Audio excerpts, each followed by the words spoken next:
Helo, Awel Vaughan-Evans ydw i, a dwi yma i roi trosolwg i chi am y modiwl Traethawd Hir yn yr ysgol Seicoleg ym Mhrifysgol Bangor. Felly, be yn union ydy'r Traethawd Hir? Wel, mae'n fodiwl 40 credyd sy'n cael ei gynnal yn y drydedd flwyddyn. Ac yn wahanol i fodiwlau eraill, mae o'n fwy a mae'n para am y flwyddyn gyfa. Mae hynny'n golygu bod ein myfyrwyr ni yn gweithio ar eu Traethawd Hir am y flwyddyn gyfa. Ac i gwblhau y Traethawd Hir, maen nhw'n gweithio ar brosiect ymchwil penodol. Wan, yma ym Bangor, dyn ni'n falch iawn o'n harbenigedd ymchwil ni. A mae myfyrwyr ni'n cael cyfle unigryw i weithio gyda ac o dan oddrychwiliaeth arbenigwyr yn eu meysydd. Ac mae'r meysydd yma'n cynnwys pethau fel iechyd a lles, niwrowyddoniaeth ac wrth gwrs, iaith a dwyieithrwydd. Felly pam bod ni'n gwneud y modiwl yma? Wel, dyn ni'n teimlo'n gryf fod myfyrwyr angen profiad ymarferol yn eu cwrs. A drwy gwblhau y modiwl, fydd nhw'n cael profiad uniongyrchol o gynnal ymchwil seicolegol. A drwy gynnal yr ymchwil yma, mi fydd y myfyrwyr yn datblygu sgiliau ymchwil allweddol fydd yn eu helpu nhw wrth i nhw gario ymlaen yn y maes. Yn ogystal, os ydy myfyrwyr yn cwblhau y modiwl yma, mi fydd nhw'n datblygu eu sgiliau cyflogadwyedd nhw.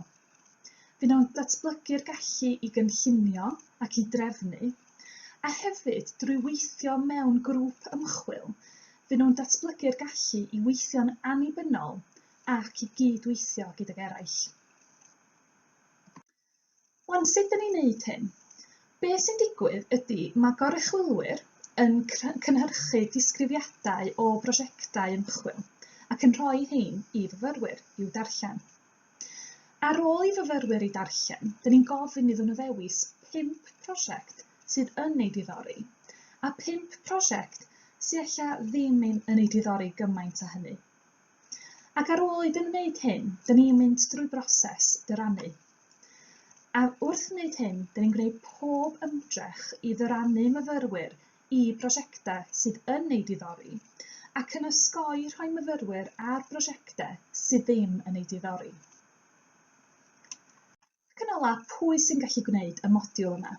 Mae'r modiwl ar gael i unrhyw un ar gwrs Seicoleg, ond dydy'r modiwl ddim ar gael ar gyfer myfyrwyr sy'n cwblhau cyrsiau cyd-anrhydedd. Mae'r fath o brosiect ydych chi'n gallu cwblhau yn mynd i ddibynnu ar arbenigedd i'ch gradd hefyd.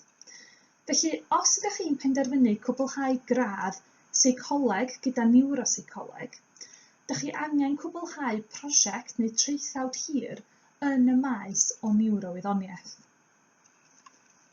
Hefyd, mae cyfle i fyfyrwyr gwblhau rhan o'i cwrs yn Gymraeg neu'n ddwyieithog, a mae yna brosiectau a gorychwylwyr dwyieithog ar gael mwyn hwyluso hynny.